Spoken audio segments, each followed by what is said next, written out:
Gaza. Hey, yeah nigga, yeah.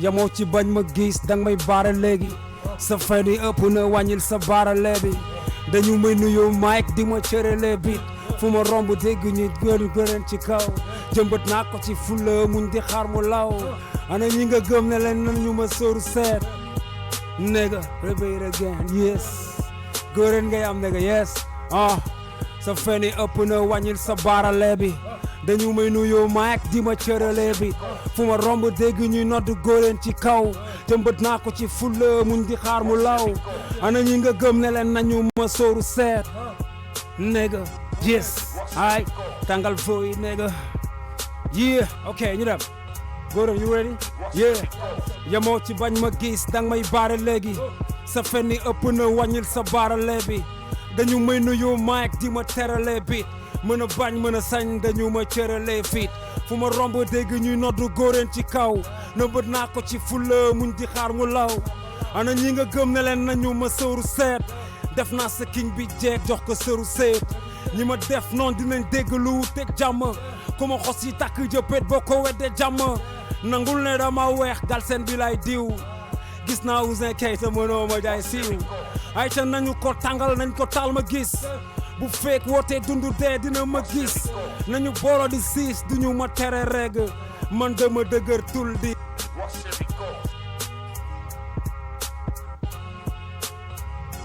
teel a yegg neg dëgër tul diis teel a yegg neg ji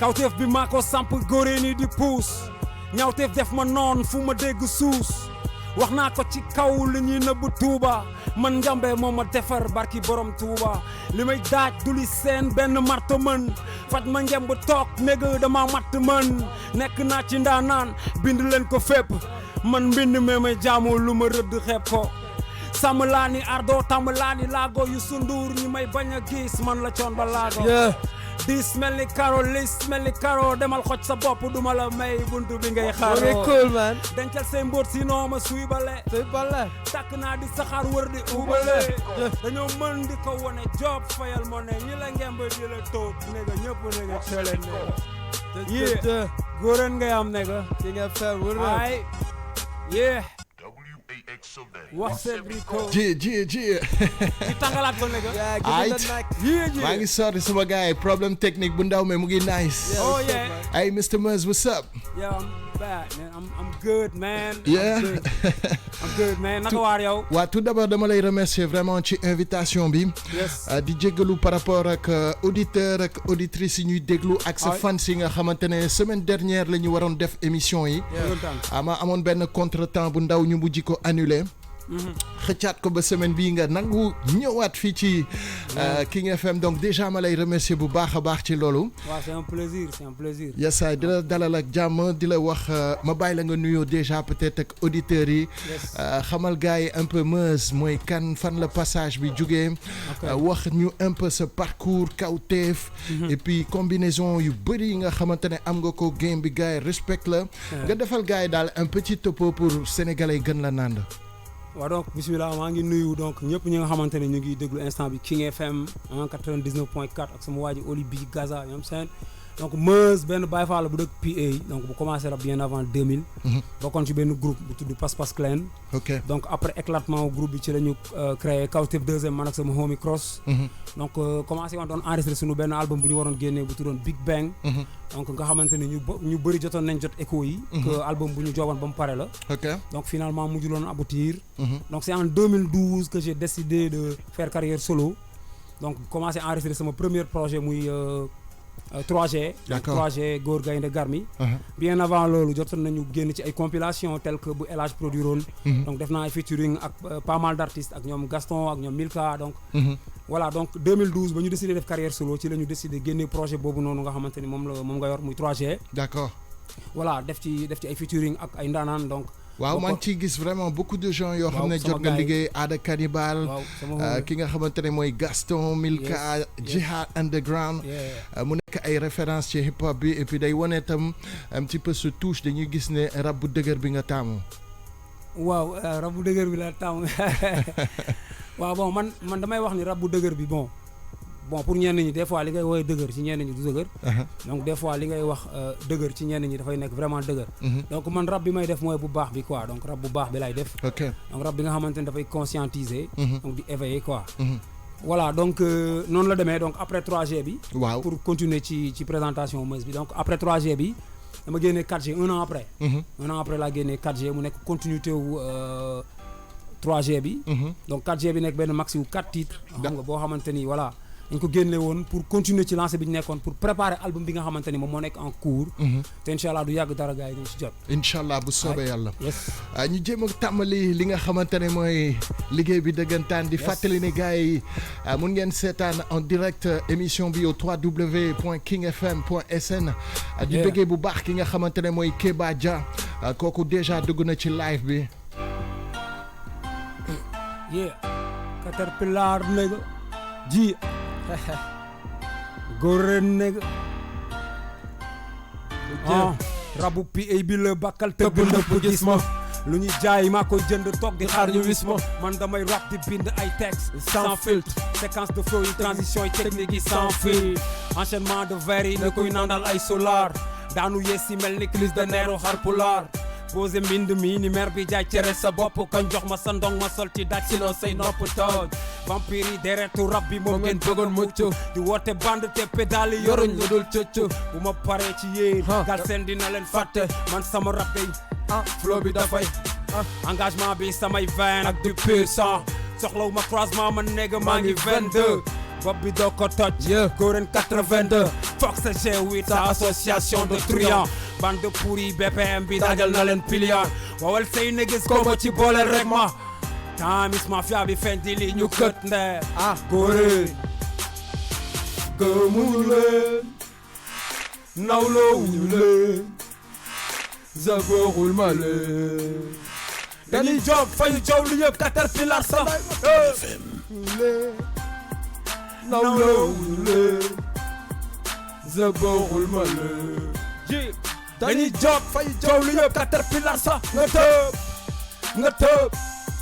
tëb job fayu coow lu yëpp Caterpillar sa nga tëb nega nga tëb maa ngi dundu mbégte mel ni damay ceetu bees guddu laa fu ma gis ndaa ma yóotu cër ko lees man la booy roy góoreen jarul biir ndaanaan dëggantaan jaraaf yarul biir ñaf ci RPG do ratal ne ga deewa guma extri bi dëmm yee ko sexoon yàbbi leen ma walk to the way working for the success ready to die dundu sama lines coguma topp ma kenn cause I'm a leader I do what I do dañuy tuul guerre bi dil la gënal gas gënal xam bu man I don't care ñi may bañ a gis bu ñu sañoon ma doon néew tële nga toog mënoo def ne nga ko gis nga dem kii nañ ko suulu ndem am naa contestant wu 24000 soldats xaybu yëngalaat gëza mat ran yi dëng la ñuy saytu gëmuñu leen nawlowuñu leen zaboorul ma leen ji dañuy job fay coow li yëpp Caterpillar sax nga tëb nega nga tëb job fay coow li yëpp Caterpillar sax nga tëb nega nga tëb job fay coow li yëpp Caterpillar sax nga tëb nega nga tëb homie nga tëb dégg nga tëb King FM what up Olivier yow gërën ngay am nega ay yow gaza yaa ngi koy yëg est-ce que yaa ngi koy yëg nega for real my man Rap Wolof moo raw for real Rap Wolof moo raw nega yes King FM la nega 89.4 nega dañuy job fayu coow lu yëpp Caterpillar sa nga tëb nega nga tëb Olivier fayu coow lu yëpp Caterpillar sa nga tëb non Olivier day toog nga tëb nega góoree nega non Olivier du tëb Olivier day toog nega man Thailand nega good vibes yo King FM yo bari yo salut man nega yo loof what's up yaayam bis dina koy tàggoo ni mas aduna lañu binde coono tey lee ilu fi waayam bis dina koy tàggoo ni mas aduna lañu binde coono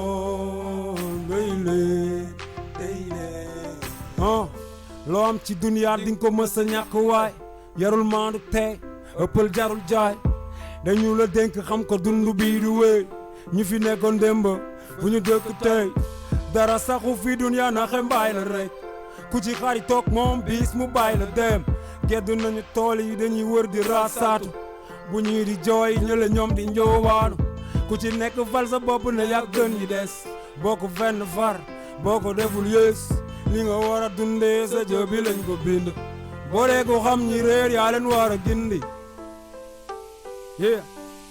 King FM boo dee ko xam ñi réer yaa leen war a gindi am bis di nga xëy tàggoo ni mees aduna lañu binde coono hey lee King FM ilu fi waay am bis dina xëy tàggoo ni mees aduna lañu binde coono hey lee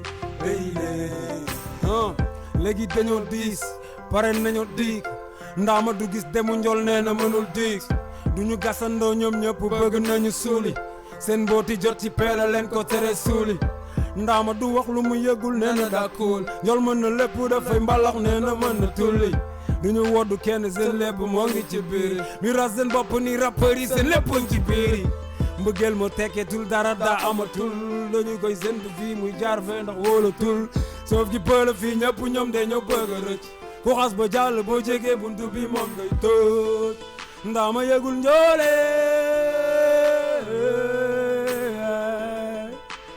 njool faalewul ndaama King FM doole dafa jarul jaay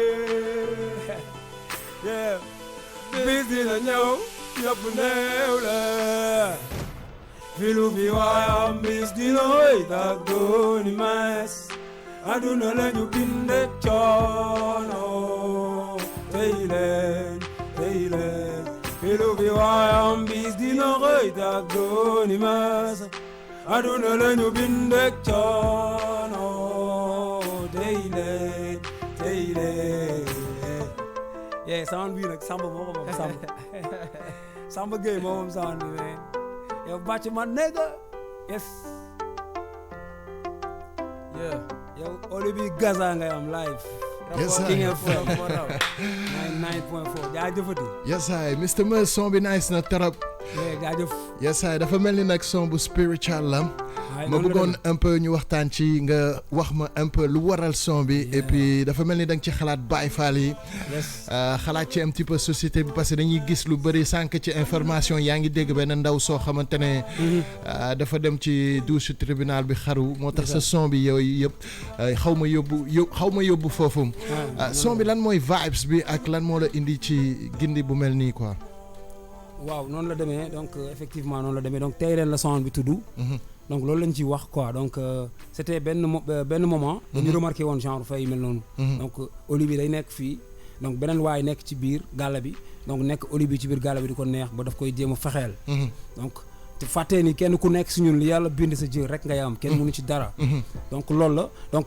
li nga wax aussi dafa am solo mooy des fois nattu yi dina metti tegu sa kaw diis lool ba nga foog ni mënul jeex ba genre yu mel noonu di la daal mooy genre nga xaru alors que yàlla lépp dualité la ci def donc c'est-à-dire soo nekkee ci période bu dëgër xamal ni période bu nooy bee ngi ñëw donc soo nekkee ci mu nooy nepp su doon ni one day coming mu dëgër donc loolu mooy en résumé sound bi muy tey leen donc ñu wax ni voilà na ko gars yi dund ndànk-ndànk xam nga li ma la wax donc ku nekk na nga wéet li nga war a jot ala kulli haal da nga si jot kenn mënu si dara d'accord ok donc fi ñu nekk ni Kawtef mooy label bi ngeen nekk ci plusieurs projets mais particulièrement sa boss man bëggoon xam pour fi ñu nekk nii entre deux projets yi nga def c'est-à-dire 3G bi ak 4G bi est-ce que li ngay pare actuellement ce sera un petit peu la même chose et puis est-ce que mën nga ñu jox précisément date bi ak kañ la projet bi nar a génn bon dinaa la jox duma la jox date bi exactement xam naa ne exclusivité boobu dama la koy jaay comprendre nga donc li may wax rek mooy donc continuité projet boobu lay doon donc ça va pas être exactement comme li ñu génne woon. parce que sinon du am sens. parce que génne nañu 4G donc 3G soo xoolee ak 4G am na différence tuuti. d'accord parce que yokk nañ ci musique yi ay mélodie. donc am fu ñu ko doon tirer un petit peu. ok donc album bi incha allah dafay gën a pousser dafay gën a yéeg. donc dinañ ci gis ay vibes yu bees dinañ ci gis liñ ma xamee. mais dinañ ci gis tamit leneen loo xamante ni donc ñi ma jege dëgg ñoo ko xam ci man quoi. te il est temps que ñu partage ko avec tout le monde. absolument voilà donc noonu la demee quoi. absolument yes. ce son bi nga def ak Buzz bi nga xamante ne moom nga waroon defal émission bi. c'est quoi la connexion nu mu demee et puis dama seetlu ci game bi très souvent ci émission bi ñu bëri dañ ma ne mais lu tax doo invité Meuz. war nga invité Meuz c'est un super artiste bi ma duggee tuuti ci network bi xool un peu sa liggéey je me suis rendu compte effectivement que artiste bu am sa touche nga am sa différence. lan moo indi connexion bi yow ak Buzz ba ngeen def son bu mel noonu ci albumam bi mu génnee nii Melokaan. donc tout d'abord merci dama lay wax merci ci reconnaissance bi parce que c'était pas évident. donc mën nga gis ni waa ji am na talent te doo ko mës a wax. t'es pas obligé de le faire. donc ci loolu dama lay wax xam nga respect. donc Buzz c'est un frère. Buzz c'est un frère comme Leuz comme Milka ñooñu c'est des frères. d'accord donc avant son bi donc voilà ay gars lañ ko ne des potes. donc naturellement on avait un projet ensemble bon on l'a toujours ce projet mu ngi nekk en veille. oui mais c'est un projet boo xam ni à trois man moom ak Leuz. boo xam ne jotoon nañ job ba avance ci ay musique yu bari. mais yàkkamtiwuñu ko quoi. donc son bii ma def ak moom. waaw ci projet boobu la waroon bokk. donc voilà donc am na bu mel noonu ci album Leuz gars yi dinañ ko découvrir. Leuz Diwane G. waaw dina am bu mel noonu aussi sama album donc gars yi dinañ ko ci fekk. waaw donc voilà ñooñu c'est des frères quoi bu weesoo sound yi dañuy déggoo pour leneen dañuy échanger pour beaucoup de choses. je sais qu'il est à l'écoute xam nga hum brother sama fils la nag sama boy la quoi xam nga maa ngi lay nuyu mais borom jàmm gën. yes ay maa ngi koy siyaar xam nga baara wéy ma nuyuwaale sama waa ji Leuz. si. yes. donc son bi bu ma juumul day am Buzz Leuz ak Meuz. noonu lay demee. mais son boobu dina garaaw de. triple Z affaire bu garaaw imaginer un projet boo xam ne ñun ñëpp ñoo ci nekk. waaw moom laay wax dina doy waar. est-ce que fi ñu nekk nii pour préparer projet bi peut-être am na ay concert wala ay événements yoo xam ne prévoir nga ko étant donné ñu ngi ci période quand même vacances. nouveauté yu bëri ngi génn. am na gars yi créer ay événements est-ce que yaa ngi ci yoonu créer sa événement. comment se passe un petit peu ton côté promotionnel pour le nouveau projet bi ñëw. waaw en fait loolu question bu ma neex la. déjà dañu jëloon benn temps boo xoolee gën nañu organiser ay propres concerts. donc mu ngi cool mu ngi cool. yes donc dañu doon def ay concerts yoo xam ni c'est organisé par le staff. donc goren.com mi ngay gis nii. waaw donc avec des partenaires comme ay ñoom Lisa & Co comprendre nga. ok donc dañ doon def loolu. dañuy bëgg di def ay concerts yu mag yoo xamante ni ñoo koy def invité ay copains ay potes artistes ñëw ñu partager ko ensemble avec le public. donc ci lancé boobu lañu nekkoon mais ba ñu commencé enregistrer album bi dañu décidé woon. xam nga retirer wu un petit peu de la scène. d'accord pour mën a concentrer wu ci li ñuy indil gars yi quoi def ay recherche voyager un petit peu. pour def le mélange comprendre nga. donc c'est vrai que diggante boobu noonu yëpp toog nañu defuñu dara. malgré que ñu ngi doon participer ci scène yi donc gars yi ku fu ñu invité dañuy dem jouer. soo xoolee sortie yi lu ko waral sax mooy dañu génnee ñaari single. pour annoncer album bi dañu génnee N1. oui. donc xam naa dinañ ci def live. waaw donc am na ak bi nga dégg nii muy tey leen. donc pour wane ni vraiment annoncer couleur album bi quoi. mais concert incha allah balaa fin d'année bi gars yi dinañ ci am bu mag. incha allah boo xam ne parcelle lañ koy defee ñu ngi koy togg ndànk. boo xam ne strictly Meuz moo koy def. ak ses invités. incha allah ak le label Kawtef. ak le label Wax Set Record. yes. bu muy gis goren.com. lan lay signifier gars yi bu ñu fa demee lan lañ fay fekk par exemple. waaw dafa en fait il n'est pas encore en ligne. parce que ñu ngi koy développer ñu ngi ciy def ay affaires yu bari. yoo xamante ni incha allah dañu bëgg album bi jaayee ko fa. d'accord sa plateforme pour jaay fa. voilà pour jaay dañ ko bëgg a présenter news yi ak lépp. foofu la ko gars yi nar a fekk incha allah. donc ñu ngi ciy liggéey. ñu ngi koy def ak ay développeurs ñu xool nan lañ ko mën defee ba mu nekk quelque chose de nouveau d'innovant. par rapport ak li nga xamante ni moo am ci game bi. d'accord yes ñu jéem a tester beneen track en direct sur King FM ak Mr Meuz Goren goren.com c'est pour très bientôt di ngeen ko mën a suivre un super artiste ak stylam di représenter bu baax PA di liggéey ak ki nga xamante ne mooy Mr Barrio bu Wax Set Record un super MC tam gars yore studio bu graaw foofu nekk ay grand producteur ba pare maîtriser hip hop c'est sur King FM à 15h00 minutes. Connaissez. King FM, il est 15h. Yeah.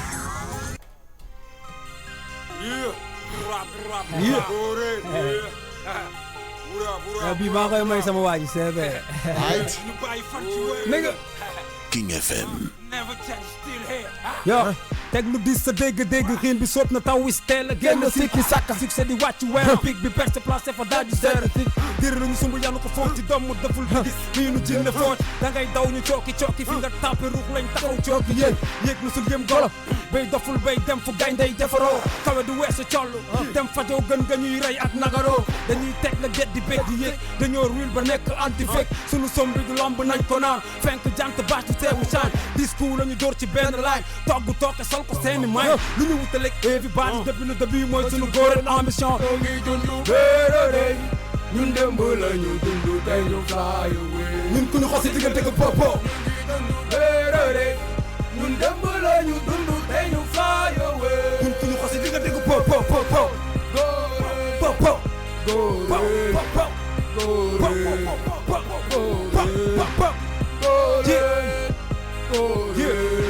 ñu bàyyi fan ci weer nigga doom du baax du sóoru bàyyi wax ci rab bi ni rab bi dañ ko bàyyi bay ba góobi napp ci booti def ci booti laaj ko sa bàyyi nga dégg xëy dem ci nooni napp ci nooni ruyal ceddo lan ci tereetu gaynde xëy jàpp sa kuy tàpp te bootul xoj la tànt ñàpp boo sa bootul dëpp colle pat boo ci bokkul gudd la bak te seen teen bi xootul mën zirik somtaam ñu xere mbet duñu kirik woo kongu fere gëmm di rab tay ko duñu cere sañ def lépp bañ ne duñu were bi ay yëpp recognize lu ñu def du foo dëgg dafay gën a nice nigga sépp ñu teg ice suñu job ku ko bëgg a fay dooma sa am price yàgg daaj bu buum ci baati di ren ba ñuy doon ay sooja en mission ñu ngi dundu béeré ñun démb la ñu dundu tey ñu fly away ñun ku ñu xosi digga diggu popo ñu ngi dundu béeré ñun démb la ñu dundu tey ñu fly away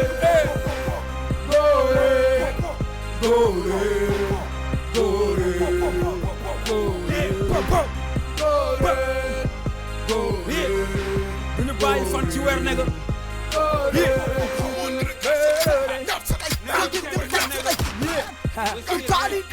yow seema nega yow takk man nega kill them all nega góore nega olive man nega ñi dundu béeré ñun démb la ñu dundu tey ñu fly away ñun ko ñu xosi digga dégg popo dundu béeré King FM. ñun démb la ñu dundu tey ñu fly away King FM King FM King FM Suba gars mu ngi cool hein? ah Yes I. Back in the first sound. Yeah? yes game Hein? yes man ñu def ci game bi Sama gars maa ngi kiff style bi nag. Dama na ma style yu mel nii. yeah man Xam nga bii def mooy bu baax bi bii mooy OG bi. yes Bii amul trafic. Amul vocodeur. Amul neexalaate. Only street motherfucking hip hop. bi mooy takk ceinture bi mooy buy takk ceinture Wala bang. yeah Represent. nigga Come on.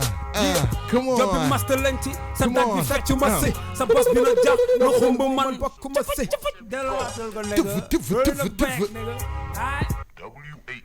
wax seet King FM. ji góore nigga góore nigga yow King FM nigga yeah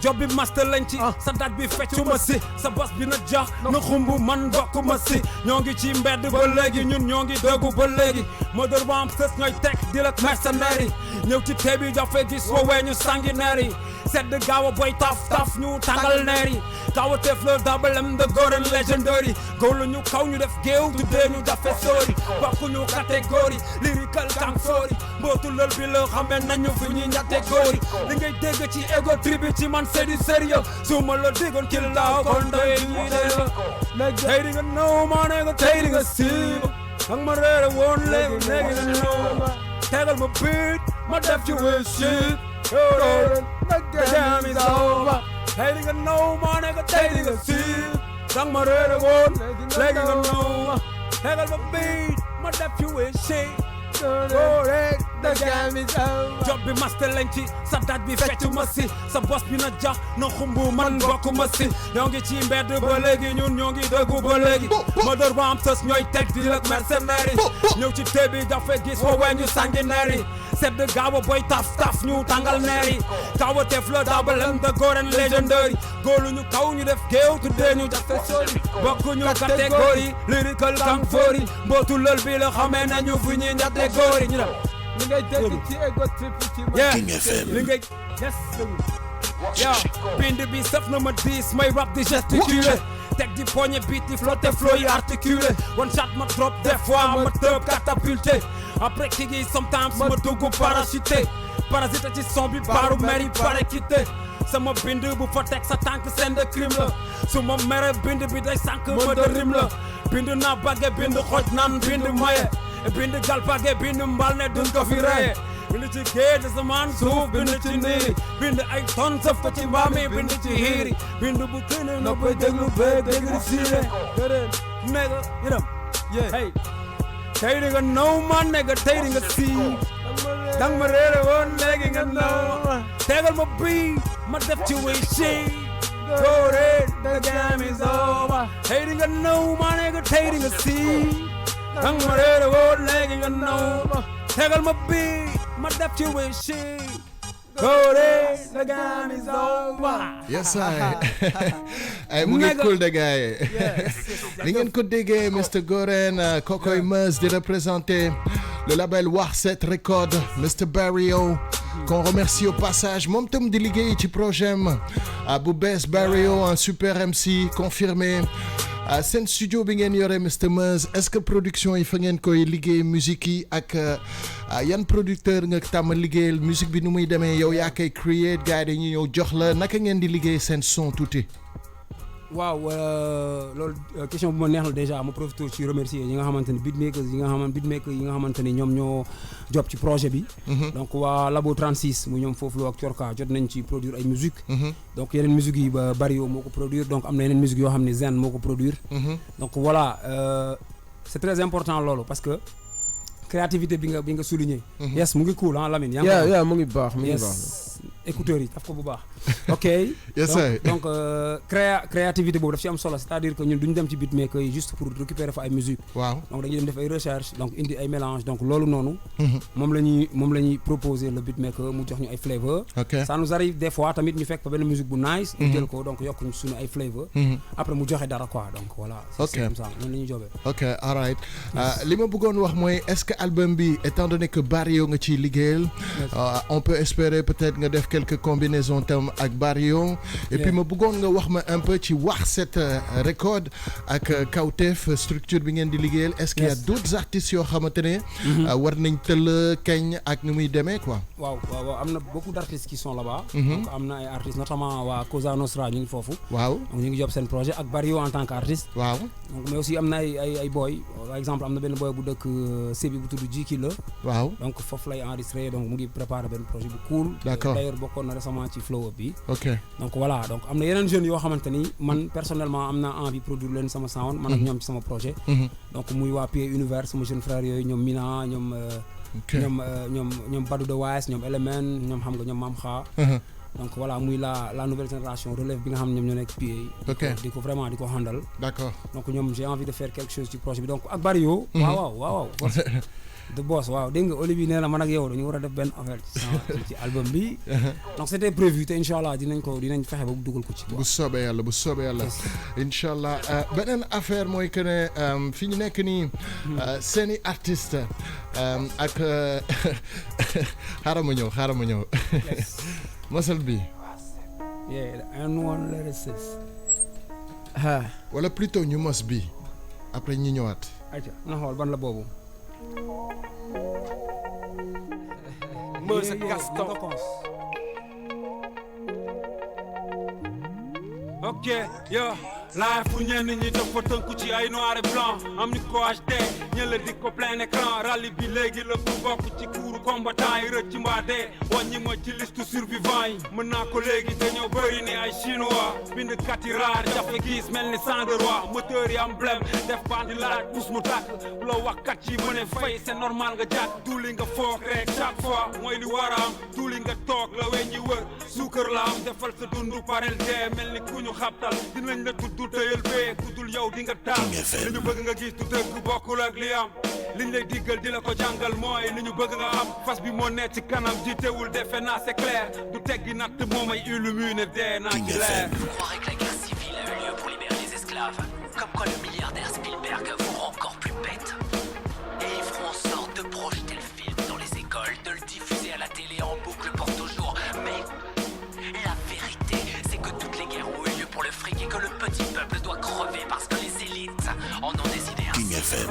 su borom xaalis yi la bay ñoo raay di fay day bëri bënd am coow ak innocent yi ñu ray bul mës di lim ñi nga suuf ci kanamu ku la tungoom su jafee gis daa bariwul jiw la dungoom la fañ du atte mukk sama coow ak borom ndara ñàkk yaay ñu yóbbee namp ci meew mbaam mbubb ak tubé yi dégg naa ne laajte mis na tonton li mu fekk ci kaw bett golo gis na tonton dépassé nañu ay yar at yi day bañ yedd am nga ay dërëm bari soxla jege woo tedd dégg naa la ngay wax ci kaw ni góor nga du yow kenn ñi nga romb juróo leen tontu la du yow kenn yi nga jot ci dafa jéego tuddee ko fayee ku li nga jot ci wax boo sàgganee di nga ko fayee ku metti mooy buntu bi tegtal fekkee nga ci yoon wi man da may sos tuddee ma lépp soof ki ñu yónni l'apparence est sans importance. Les marques sont sans Rap Wolof moo raw sans importance. sur King FM 99.4 Mr. Meus Goren featuring by Jordan Gaston Bandi Mike. Du peuple comme dirait Karl Put, Marx. put, put. Je vais vous Come ouvrir on, les yeux. come on. xoolee benn bët wóorul su la yàlla dénkee ñaar yéeg ci fasu benn tànk te buraax yore ñeent da nga gëlëm wala nguur sëlëm na la triangle bi yore benn bët bi góor xërëm na la nguur bu la jibee boorul li mu àndal la doy waar bu démb doon tey Karim de bañ koy ñeent 5 ans bëgg dërëm wala tubaab bi gërëm na la bum ci mëntu doon baatu doy lu moom da yërëm na la sentinelle yee ngi for bët bay xandoor lap ci intérêt personnel xamee tuñu janjak joor nu dëkk bi doxee say tànk nga tee jaabante tee lang teg tee Facebook Instagram Twitter wax feesul biit nag bi dalay tardé loo Photoshop kil naturel xoolal ni valalu tardé loo jamono mi ngi wëy kii lak du bëy sikki ma lakkandoo du ñu kekkantoo ñu xëyul ne ci dëy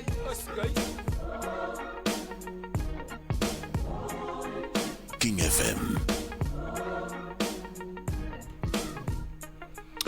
Est-ce que xam nga ne ki nga defal titre bi nii pour man mooy un des artistes bi ëpp lay xalima ci Sénégal muy Gaston Baye Jordan.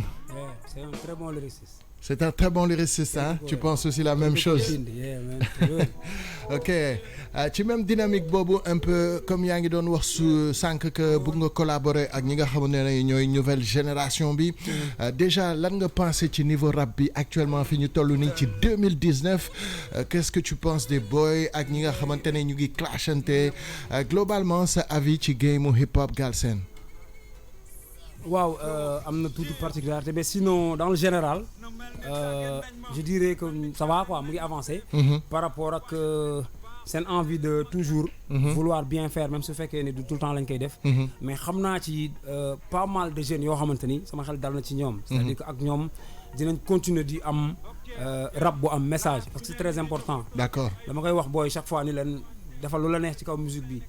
tu vas di nga gis par exemple Rex. muy def lu raw loolu ci musique bi. c'est-à-dire que defal lu la neex ci flow yi ak affaire yooyu di nga gis beneen rappeur. buy def autant que yow. donc c'est-à-dire que loolu après mënatuñu créer la roue elle est déjà là. D'accord mais li leer ba leer mooy. le message. dafa war a continuer di rester. te man loolu laay respecter artiste. et que c'est important pour yow.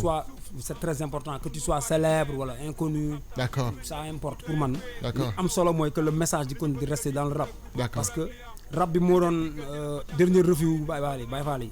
ñi nga xamante ne ñoom dañ doon bëgg ku leen wax dëgg ci sound yi te duñu jàkkaarloo ak yow. donc rap lañ doon dem di ko cons. ok donc amatuñu loolu. D'accord pratiquement parce que léegi booy ils sont tous dans ay maa fi nekk. maa mën gars yi maa lii soo boole soo xefee sax ñu saaga waale.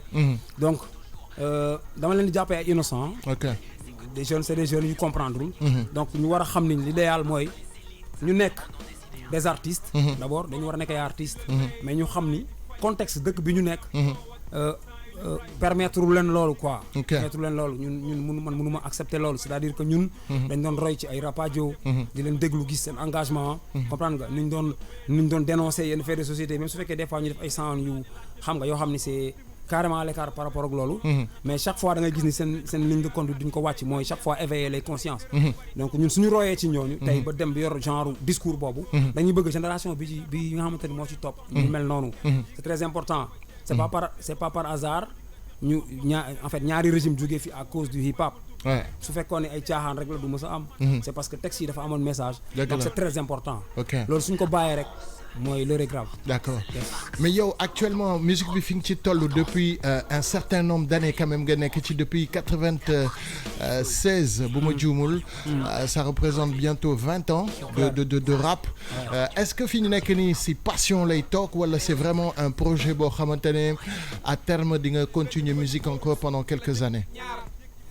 Moi je pense que dépassionné nañ ko bu yàgg sax quoi professionnalisé nañ ko bien avant sax ñu ñuy xam quoi c'est-à-dire c'est comme tous les artistes début bi passion la woon parce que doo ko comprendre au fur et à mesure ngay avancer gis ni soxlawul ñëpp di booloo pour nga industrialiser ko à partir de yow li ngay def mën nga industrialiser li ngay def mën nga ci make money ñu bëri di ci dund donc loolu lañ doon essayer def nañ ay jéego ba léegi certes yeggaguñu fu ñu bëgg yegg mais voilà focus nañ ci fi ñu jëm te inshallah suñu fi yàlla bàyyee ak fan yi donc dinañ fexe ba yegg foofu te loolu mooy objectif bi mooy vraiment ñëpp di ñiy gravité autour des artistes ñu dundee ñu dund ci li artiste bi di produire c'est très important donc nekkuñu ci passion bi très bien les projets yi nga xamante ne label bi mu ngi koy génnee ak structure bi très très bientôt dans l'immédiat d'ici peut-être 2 mois 1 mois est-ce que il y a d'autres artistes peut-être yu war a génn avant yow wala tu es vraiment le prochain projet bi nga xamante ne moom la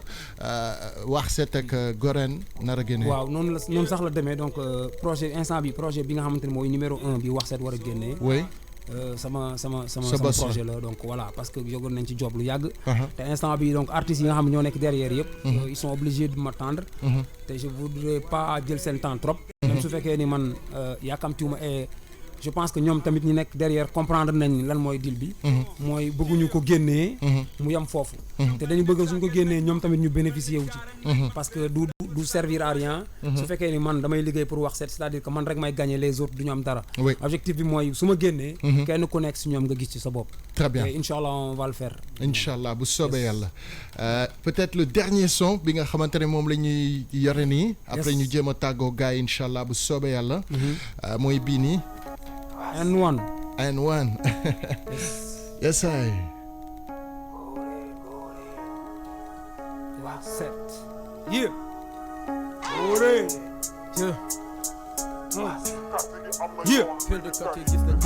saketo mbind may wadd na ñëpp wone fees ñi dëggu nañ xaar yàkkamti joxe ees étape bay wecce dërëm étape bi soxlawul xërëm MC bi sakotul ngërëm job la ngalam du përëm nekkal ci tool yi waar góolu foo sa bis su góob gasal sotti ci promesse yi ne nga gëmal sa bopp bu laajee dee na nga jiitu ci xare bi ne fa képp kuy kos pour boyal daa bëgg a fë wuyoo ndaa mbind mii nii ceebu jën ak benn mbay foo jaar ci réew mi dig ma dégg hoom yi maanaam mbay fi gem bi tollu du ring te ku woote nga jot ma jàngu joxe ku ñu mokkal di tari ñoo bot ma ku bëgg rëccu jokk ci góoreen mu dawal gaaw tàngoor bi lakk donc ku yëpp du ma tere naaw noo ba yey piqué asi di dome seen atu carte gi am na yoon bind kar yi gis nañ aatu MC du ma kekkandoo bañ fo laa fo wee ma négg kekkandoo am naa ci respect négg si bëgg ci kokkindoo ku jaay dàkku bindu leko moo ngi may jow la MC du ma kekkandoo bañ fo laa fo wee ma négg kekkandoo am naa ci respect négg si bëgg ci kokkindoo ku jaay dàkku bindu neko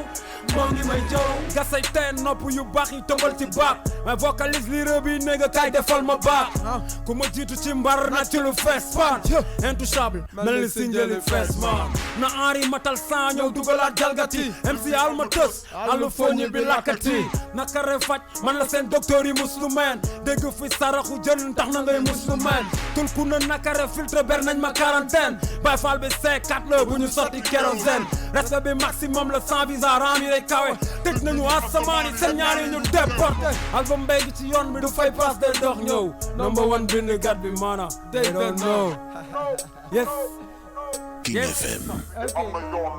they don't know I'm a killer la MC du ma kekkandoo bañ fa laa ko wee ma nigga kekkandoo am naa ci respect nigga si bëgg ci fucking doo kuy jaay daa ko bind xooli bi moo ngi may jëw killer la MC du ma kekkandoo bañ fa laa ko wee ma nigga kekkandoo am naa ci respect nigga si bëgg ci fucking yow gaza ma nigga bind King FM moo ngi may jëw yes hey come on moo ngi may jëw King FM 99.4 nigga hey moo ngi may jëw yeah Goren la the N1 lyricist Univers album baa ngi ci yoon bi du fay pass day dox ñëw nigga number one bind gat bi mana they don't know nigga yeah Goren yes I underground sama waa ji boobu dëgëroon na jaajëf alors à 15h20 bii mu ngeek Jiha Underground Last Gaynde yi xawma le mot de la fin lan nga bëgg a wax ñi nga xamante ne ñoo ñuy déglu ak ban rendez-vous nga ñuy jox kañ ak la suite des événements pour gars yi mën a suivre sa actualité fan lañ ko mënee suivre bu dee am nga benn page Facebook en attendant peut-être site bi pare et puis le mot de la fin li ngay dénk sénégalais yi auditeurs yi. waaw donc damay commencer par déjà yow remercier la bu baax xam nga ci invitation bi. ñoo ko bokk. xam nga di remercier waa King FM yëpp ak sama waa ji nekk à côté. Pape Jean. yes Pape Jean. Siar. général Salimata Fall. yes noonu la demee. donc voilà donc di remercier staff bi Goren donc bopp bi ñëpp di commencer ci Kader le manager général. xam nga Makas Lamina CB. donc ñoom ADJ ñoom jàpp si gaawal balaa ñu ma mere ñoom Habib donc ñoom ñëpp everybody donc tey dañu amoon benn nouveau né donc dafa am Kader dafa doon tudd tey donc am nañ beneen Goren bu yokk ci communauté bi. ah d'accord félicitations. voilà donc Kader ak madame Diédhiou donc félicitations.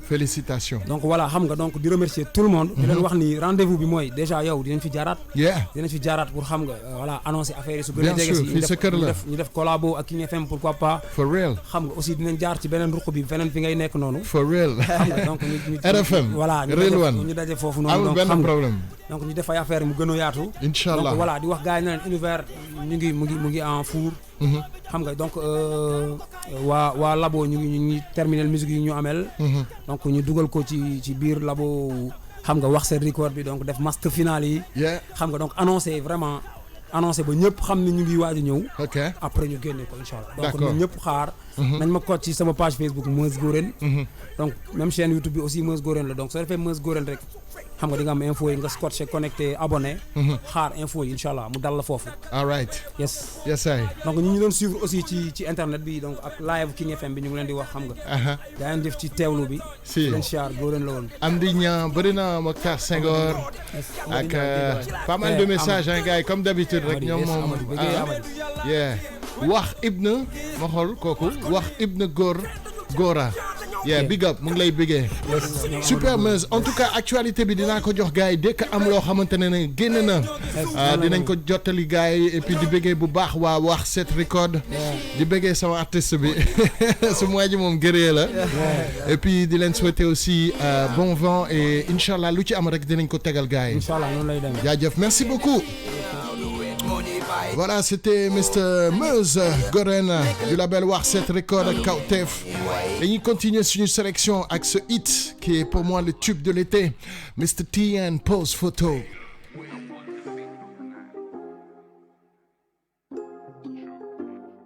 Rejoignez-nous sur Facebook, Twitter, Instagram.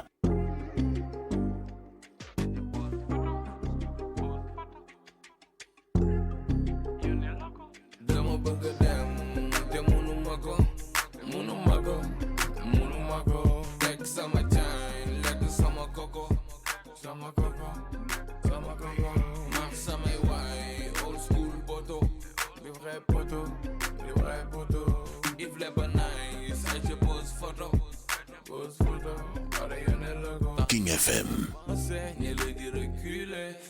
nañu sàmm ñi ngi sant is good yeah inside seytaane jéem a bokk ci move back aussi dina ko ñaas jotaayam dina ko tas boo fi doxee xool da ngay mer crise cardiaque defal bagage yu nice ñi is chasing their back fresh off the block still unreleased track underground king tonight di begin our feeling kon li may son free naa dama bëgg nga get caught up bi du jël money nga gaa yi jënd ci ay oto dama feeling bad léegi maa ngi cool boo coolee doo gis kenn ndax gasoon nañ la suul maa ngi di tey ci sol yére bu mel nii sant mère yi good bonheur dans vos vies mère mo sama hood be bu teri blonde la Charlie tegal siis la ma dox utirise la dama bëgg dem te mënuma ko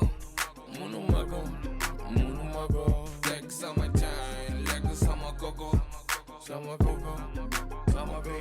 man samay waay old school poto li vrai poto if le ba nice I just pose photo para yone logo still the oof sa sune simple wane ni gune am lo bëgg amuloo fi hate boobu gëdëgg we sound vocal, I'm spitting through life. Nigga ain't no game, need all in one swipe. Baby girl, just easy, no need to get fight. Let's make love, you and me just one night. Take through some ups and down. They fell in the night, step by step, round after round. With no niggas I do, me and my retain crew. None in the state, but we universal. Gals and rap, international. Feeling like you, tell you then you grandpa. Demo burger them, te monumago. Like summertime, like the summer coco. Man, summer white, old school poto. Les vrais potos. If le pas nice, I just pose photo. Para yone logo. That's right. Yes, maa ngi gis ne gars yi ñu ngi laajte le dernier single de Da Brain Solu Golo maa ngi ñëw tout de suite ci Solu Golo may leen ko ngeen mun ko enjoy bu baax a baax 15h26 précisément 4 minutes moo ñu dese ñu dugg ci li nga xamante ne mooy xibaaru 15h30 le flash avec notre rédaction bien entendu le programme day continuer di wéy ak yéen bu si kanamee à partir de 16h di ngeen am ki nga xamante ne mooy borom juróom ñaari penc yi kookoy Exidex ak sunu music 18-20h le tout nouveau programme le week-end ak Mr Kals Univers King rendez-vous quant à moi ma leen di ko jox bu si kanamee à 16h30 du côté de Rufisque pour Sen Petit Galet Mr Taiji Shin Fou. Suivez-nous sur notre site web www.kingfm.sn.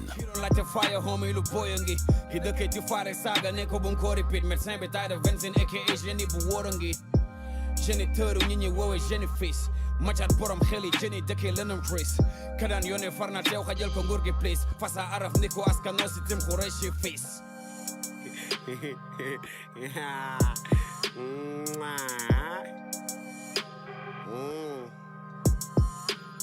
yeah I'm all the way up. Shin Fu. All the way up. Hey. Team younger Lumaman, bolo my up.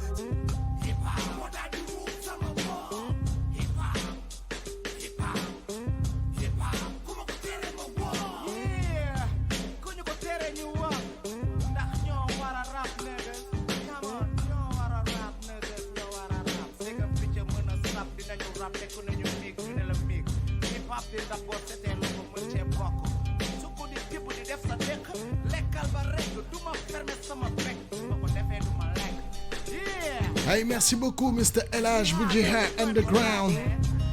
Le tout dernier single bi ñu jox sorti bi depuis le 19 août mu ngi tudd Poson. Fan yi dafa mel ni tendance old school back in the days bi moo dellu si gars yi di liggéey ay face B. maa ngi ñëw ci More Driver moom it qui cartonne actuellement mais One Lyrical la sortie c'est prévu pour ce 27 septembre sans doute semaine bii di ñëw One Lyrical lañ fi nar a jàpp ak ki nga xamante ne mooy Crazy Cool 2 albums yu war a génn durant le mois de septembre donc dañuy jox priorité artistes yi war a génne Sir Jamal tam mu ngi génne tam benn projet pour très très bientôt dinañ ko fi recevoir en tout cas ñu ngi féliciter gars yi et puis di leen encourager ils sont très très déterminés c'est un produit signé Kayzit. ñoom ñoo ma defar a swear but soxlawul seet fu sori pour gis one artistique one talent ak fit one self-made ak doylu te jóg King FM.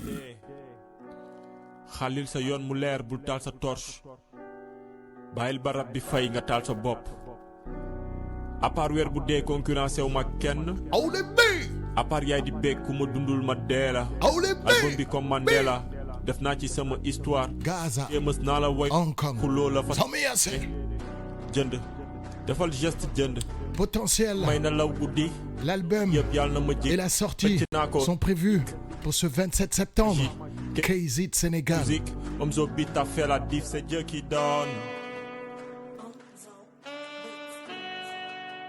Rejoignez-nous sur Facebook, Twitter, Instagram. septembre la coow li di jeex septembre la rab bi di wasin wan malaaka la wala jinne kenn xamul li lan la woon est-ce que du dëmm gis naa ne album bi rek ngeen di xaar comme jànk buy soog a xam góor One Lyrical góor yàlla jàllale góor ku yegg dañ ñu gunge projet bi def ko sa boss nekkatuma fi di kaas damay rap pour mën a am lu ma naan feesal frigo feesal compte banque feesal poche paa bi mën a nekk ci jàmm wow dëgg la kay dama raar pour sigil famille sëgal ennemi daam ñi ma bëggul yaakaar ci sama daanu te sama daanu boodul jël da ko gis naw bëri jikko ni émoticône changé kanam mel ni Voldemort napp rapport yi te daw ma géej dundu ma kenn ndax dama dee son yi saf nañu suukar Omzo changé na tempo meilleur beatmaker meilleur rappeur meilleur duo number uno fépp you know 2019 bi de du yomb doomu Pikine doomu ginnaaw raay nombu ñëpp doomu Sénégal nekkuma mbër mais nag maa ngi lamb yenn saay mu dëgër yenn saay mu nooy nekkal ci jàmm ma ne ci jàmm bu album bi génnee na ñëpp jën soxla ma tricher pour nekk man dama ñëw pour déstabiliser la yow kii ak kee yéen ak nee yéen may seen banlieue state one partout fait j'en suis fier potentiel wesh j'en suis fier tremblé ciel ak mer one yes I can te loolu du dara chez moi c'est la SACEM chez toi c'est la Hess bro je fais des cartons et j'ai hâte de rouler dans ma caisse bro devant la famille je souris devant les jaloux je fais le chat si tu m'aimes pas t'as qu'à mourir tu fais le mort je fais le chien méchant ñëw pour signer échec réussir sama pari booye ma wan la ka tari encaissé xaalis bu bari di jëfete wax ci du bari nee nañ ko woor di nga wori moo tax samay ni nga duñu ma sori su côté ma nara def carré bu sadi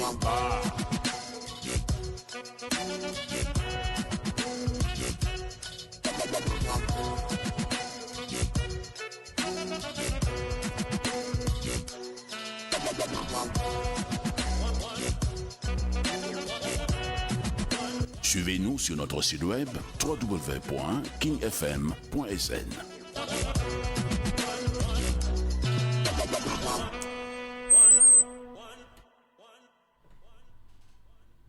King FM.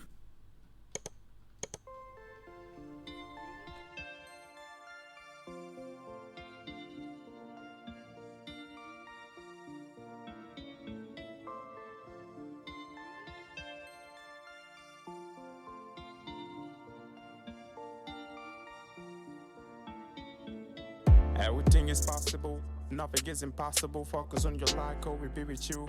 Wake up early in the morning, keep your head to be on it every day. Nothing is easy, trying to be in tools. Never too late, don't care about who. Hey, your brother trying to shine your point of view. Radar, your shine, we shine for them. Rise never fall, keep strong, put your life with them. Every day, we never lose. Go never stop, you will run them a road. It's never too late, you can make the world better forever. Be the man who can change the world. Bad mind, it's never too late to bring the peace, no more war. Live life with no regret. Tomorrow is another day, struggle and find another way. Just believe it, yes we can by the way.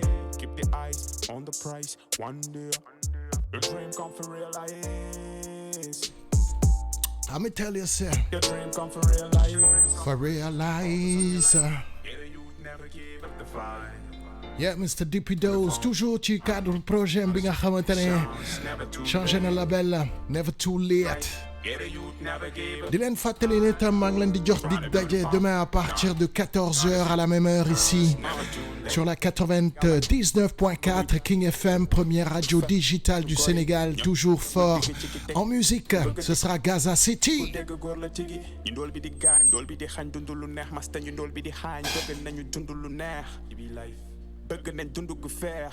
maa ngi ñëw ci quelques dernières nouveautés yi nga xamante ne jot naa ko ci King Salamine bu Express Bañkat.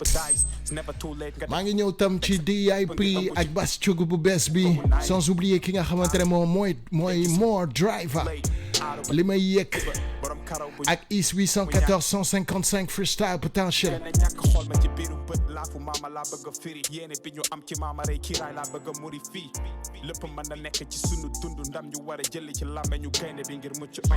Yo, me DJ, pull up the tune. More Driver. Yo, every day, every night, the girlfriend of the try.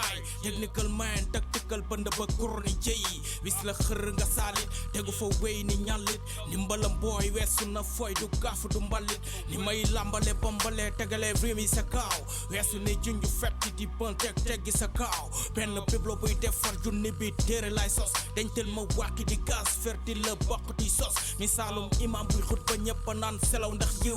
Femu lu joodu lu boru ñewal sakku si yiw. King FM. Roppi ko lay fexe ni faax weexu ne teex caf ka gi ciix fa mbir ma daa baax munoo xam li may yëg ci neexu hip hop ba di funk ni may kile ni may fele moo tax fësal la ngank Only be ever rap love na butega hip hop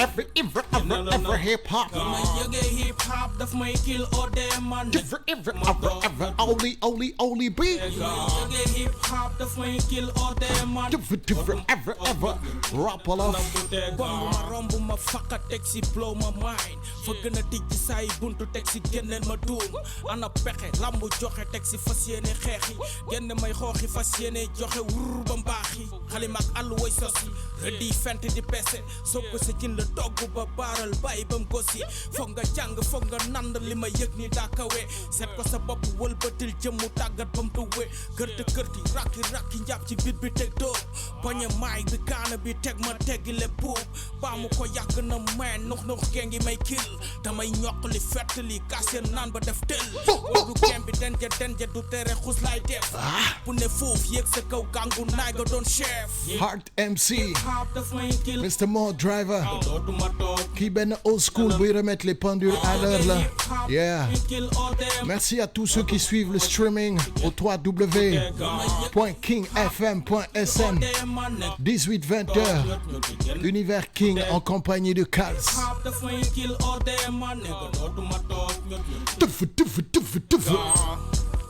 More Driver yëg bu kawe lañu am ci hip hop moo tax faw dund ko kam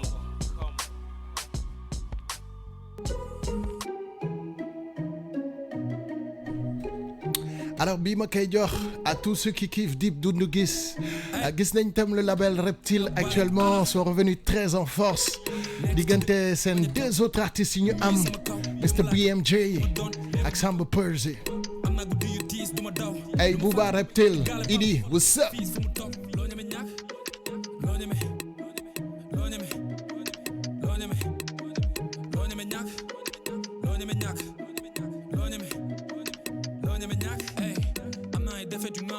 ay métti ju muuma yëg échelle mu daanu gis naa ay serpent yu mandu maintenant mu ma sekk trompé gelu jàmbur rus naa gëm nit ku ma xamul voté Afrique ma soloon gumba kaagul bañu ma jeunesse buy nelaw waaye jeunesse su néew a gën bu yeewu kaalu nekk si yoon fente fi yéene yu bon rendi fi génde yu mbow pour sama deretu góor yow nekku mu toog taluma kebetu coow ñoom dañu ceene te amuñu jom sul naa ay rapport yoo xam ba may ram seeni seede ngi daw dama ko xare fils dama job pour sama avenir sama doom fils dama añee xiif reere ndox jàng nga amoo fit amoo ngor collu ba laay wàcce sama bopp woo ko ñi may jéem a kuré taax million laay wanteere samay show trône bi dafa suure samay taat ku bot bukki ey fokka jéemaw la man jàpp naa ni ni koy defee noonu la li nga def ci rap bi man dama mujjee waaru di rap bi yaa ko makkiyee ba ta fépp taabu nekk ci yoon nekk ci dëkk ci bañ a toog deretu ennemi sama kaw dama laa dema jiin li ma doon never give up daw du ma fàtte ba may génn gaale papa xool tey sa fils fu mu toog loo ñeme ñàkk loo ñeme loo ñeme loo ñeme loo ñeme ñàkk loo ñeme ñàkk loo ñeme loo ñeme ñàkk nelaw dee bu neex la waaye dee bu neex amul fenn talent dëgg ngeen am yéen seen talent ma mun fenn ñimeen bu boo laay muur dig du ju boo day suul gore ba doon esclave moo gën jaay sa ngor ba doon buur loxo bu tayal du tabax lu dëgër loo gën a bëgg gën a pëtëx maa tax ba labuñu ñu di ma nëkkal welcome to life in the jungle laa fa may yóbbu man saxloo ma pëna wala daaju ci ñax wala pëndëx fàtte naa démb te jàpp ci ëllëg ñaari loxo gaana ma ko gënal sa gaay yi réewantu dam leen di rey ku jëmam yaruwul sa néew du réew jëlal nu ñu jëlee ceet bu bees di nga nangu ba sa cëri beñ sama jéem a gën seen def fay naa du fay wesh wesh def ni ñoom li may def rek de seeni pop ni bàmmeel teg teg seeni prof samay maîtresse lañ kuñ fi coow ci rap bi maay sa père yaa ma mën bu deeku dàkk fen lim fi yor ci son du xaaju jeex jaa ma gën mais ay ma dàkk fay diw sa gel mi gën di jàpp tin diw gelu ñu dàkk yàq der ñëpp nul ni lambu lak de guerre ku bot bukki ey fokka jimbaw la man jàpp naa ni niñ koy defee noonu la li nga def ci rap bi man dama mujje waaru di rap bi yaa ko makkiyee ba ta fépp taabu nekk ci yoon nekk ci dëkk ci bañ a toog deretu ennemi sama kaw dama laa dema jiin li ma doon never give up am naa guddi yu tiis du ma daw du ma fàtte ba may génn gaale papa xool tey sa fils fu mu toog loo ñeme ñàkk loo ñeme loo ñeme loo ñeme loo ñeme ñàkk loo ñeme ñàkk loo ñeme loo ñeme ñàkk dib da ko yëngal waay dib da ko yëngal bas da koy yëngal waay bas da koy yëngal dib da ko yëngal waay dib da ko yëngal bas da koy yëngal waay bas da koy yëngal bësal fii bësal wuy bësal fii bësal ay bësal Encore toutes nos félicitations à Mr Dip Doundou Guiss DIP qui marque gravement li nga xamante ne mooy leadership am à chaque fois di génn ak ay touches yu différentes style bu différent mu dem seeti Bastiuk bi nga xamante ne artiste la mais également taasukat mu nekk benn style bu rafet boo xamante ne son bi matagul sax 2 semaines bi mu génnee ak léegi mais il en est déjà à plus de 1,11,169 vues mu nekk benn artiste bu confirmé buy def loolu donc ñu koy encouragé et puis di wax ne Dip mu ngi pare projet bu bees donc très très bientôt di ngeen ko jot inchallah affaire à suivre encore 5 minutes balaa ñuy yegg 16h ma war a joxe lenge yi ki nga xamante ne mooy Exidex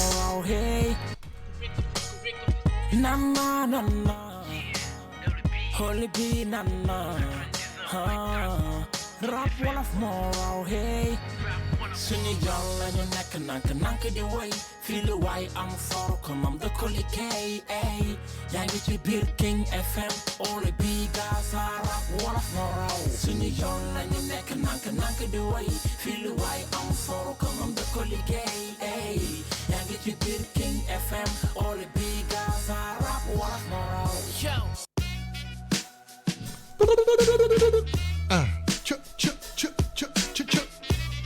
Come on. Ana Bankati. Ana Bankati. Hey, King Salamine Express. Ko xam Express. Xam Mr. Bra. Bankati.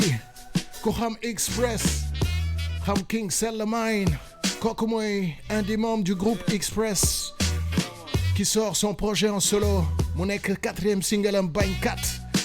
waaw depuis Ndiarème ay bañkat kese fa nekk grosse dédicace ak ki nga xamante ne mooy Pape Jean le général Sarmada Fall. Hey gars yi merci beaucoup en tout cas ci dig daje bi tey di leen souhaiter une bonne suite des programmes avec King FM. Rendez-vous est pris pour demain ci Gaza City, le tout nouveau single en exclusivité ñu jeexale bi ak ki nga xamante ne mooy Is 814. À demain, Gaza, Hong Kong, forever, Bankati. King FM. King Salamine, boah. Yes. Baña lolu. Yes. Gaynde day bañ. Baña lolu. Yow, nitu tay ana lan nga gëm? Jaay nga sa dignité de sa lan. Ana ngor fu la fayda jom boy dere du gën sa kula jam. Aduna yamul ci benn bés. Donte lu teg fi dina tas. Looy gën a dund di gën a gis. Kon ñàkku la ngore sa bénéfice. Teranga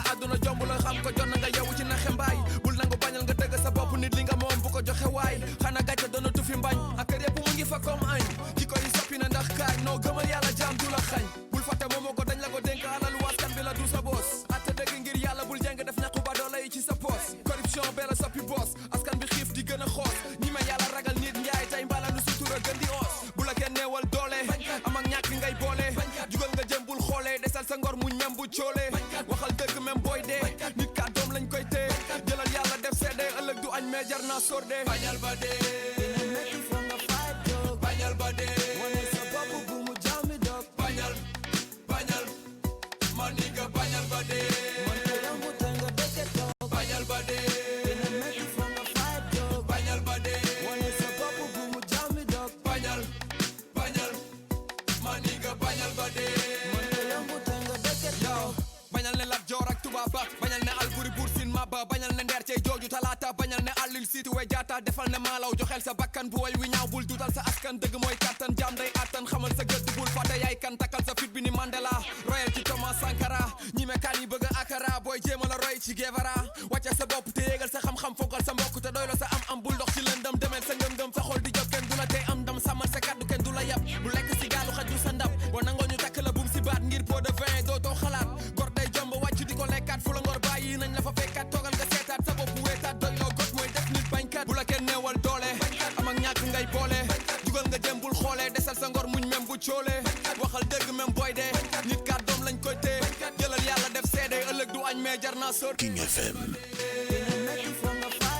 bañal ba dee wane sa bopp bu mu jàmmi dog bañal bañal ma ni nga bañal ba dee bañal ba dee bañal ba dee wane sa bopp bu mu jàmmi dog bañal bañal ma ni nga bañal ba dee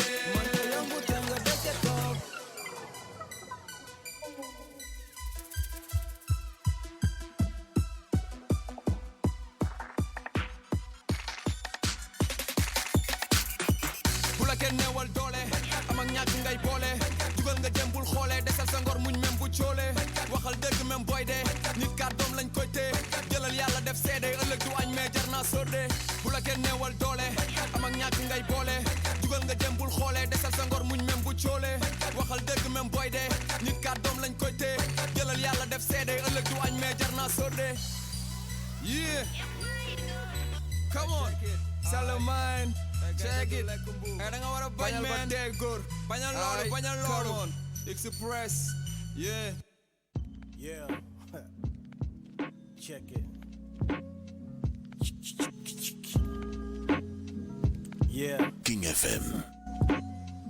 yeah ku investir ci sentiment récolté trahison oustaz day maye tànn béer bu may bàyyi son am naa fenêtre pour noyyi prison du des si xel am naa ay xarit seen noyyi mu ngi samay décibel nit mun na wax li mu gëmul nit ñi gëm li mu wax métissage mooy forcing mais forcing bu ñu def si pax awra pistolet à eau faut tirer bàyyi fa liquide booy yu tooy yi mujjee lóor pour ay problème mu weccit man ni yu investissement la ci parent pauvre borom karaw bu ñuul ñàkkul dara chauff booy bu chauve nee nañ lu fees si dënn feeñ si jëmm Pamela Anderson buy wax ubbi gémmiñ est-ce que wen mooy génn liquide bi feeñ ci mineur biñ violé du meuf sa papa bu doon fay impôt du yor immeuble lu sama yoon nekkul lay wax te sa yoon nekku si comme lesbienne buy giiñ góor jigéen nekk travesti mélange ko déyin ak sprite gën ko toppatoo su ma bindee image bi day right comme ku toog photo nataal bi nekk samay verre ku myope da koy gis correcteur la si seen game prof Dr Is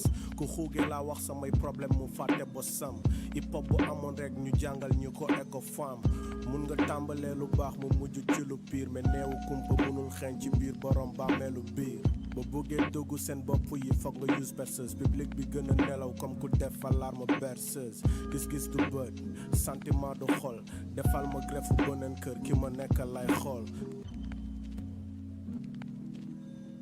kuñ nax ba jël sa ndaw soppi nañ la mag maison d'arrêt ou conscience foo ay regret mënul ñàkk liquide bu weex liquide bu rouge deret ci drap deret ci plastique souffrance yu classique oh shit life is a game bu ñuy teg banc de tous on va s'y mettre sans benn ci boîte comme convoi ci net wane sama